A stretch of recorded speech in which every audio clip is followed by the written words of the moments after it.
I went to see her just this morning. Ici, on a un John Cena à son meilleur. Juste l'intro nous donne un aperçu dans quel univers on embarque. On peut aimer ou pas, c'est une série qui est complètement déroutante, qui tire dans toutes les directions. Bang! Pleine d'action, remplie d'humour, parfois louche.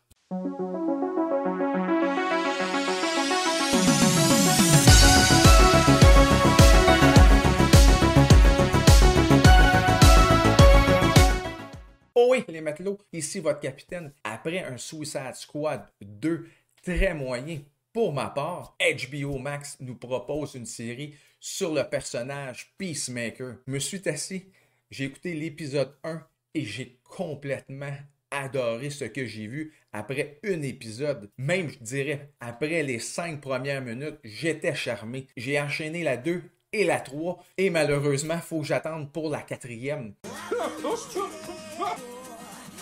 Why are you crying? Et je me suis dit, pourquoi pas faire une vidéo avant la fin de la série. Les 3 premiers épisodes sont déjà disponibles sur la plateforme HBO Max et sur Crave Canada. Malheureusement, juste en anglais, la version française devrait sortir au courant de l'année. On ne sait pas encore quand. Écrit et réalisé par James Gunn, qui est à son meilleur ici. Je crois qu'il s'est surpassé. On va avoir le droit à 8 épisodes pour la première saison de environ 45 minutes chacune. Le filon qui nous amène à la série Peacemaker est très bien ficelé. On va se le dire, après les 2 Suicide Squad, qui n'a pas eu le succès escompté, mais ce qui nous a donné de mieux, c'est de faire ressortir des personnages, dont le premier nous a donné Harley Quinn, joué par Margot Robbie, et le second, Peacemaker, joué par John Cena, qui est complètement farfelu dans ce personnage. Pour ceux qui regardent la lutte, c'est très bien que John Cena est très bon au mic. Just like I don't need my notes for my promo on my wrist.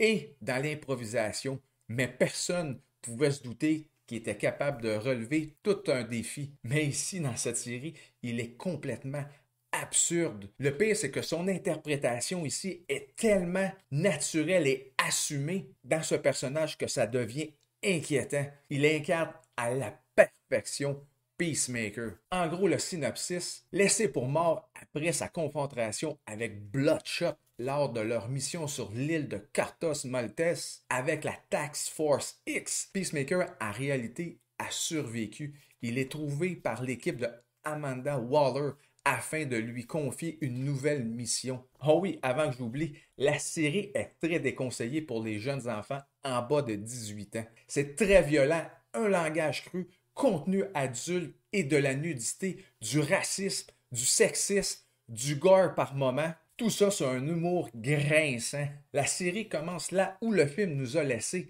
sur un Peacemaker très amoché à l'hôpital. Je vous le dis les matelots, on a beaucoup de plaisir ici à regarder la série. Yes! C'est très bien monté. On a un John Cena qui est complètement disjoncté, à l'aise dans son personnage. Et James Gunn nourrit bien tous ses personnages. Je vous dévoile absolument rien. Je veux vous découvrir cette série par vous-même. Et que vous soyez surpris autant que moi j'ai été surpris à la regardant. I went to see her just this morning. To see how the child may be. I couldn't cry when she said, I don't love you anymore. I was slammed and shut the door. It's no room here for anymore. Si vous aimez les 10 premières minutes, c'est sûr que vous allez accrocher sur cette série. Ce que je peux vous dire, c'est qu'on va apprendre la relation entre le père et le fils qui est toxique. Aussi, à quoi sert son casque, parce qu'on l'a vu dans le film, mais on ne sait pas très bien à quoi qu'il servait. On dirait que c'était juste une pièce de métal sur sa tête pour faire un costume, mais il ne sert pas juste à ça. Ici, Peacemaker va essayer de se reconstruire pour être encore une meilleure personne qu'il l'était auparavant. James Gunn nous a habitués à une bande originale sonore divertissante. Dans cette série, ça continue dans cette même voie. Je pensais être seul à écouter ce groupe-là de London Choir Boys Et il nous ramène ça.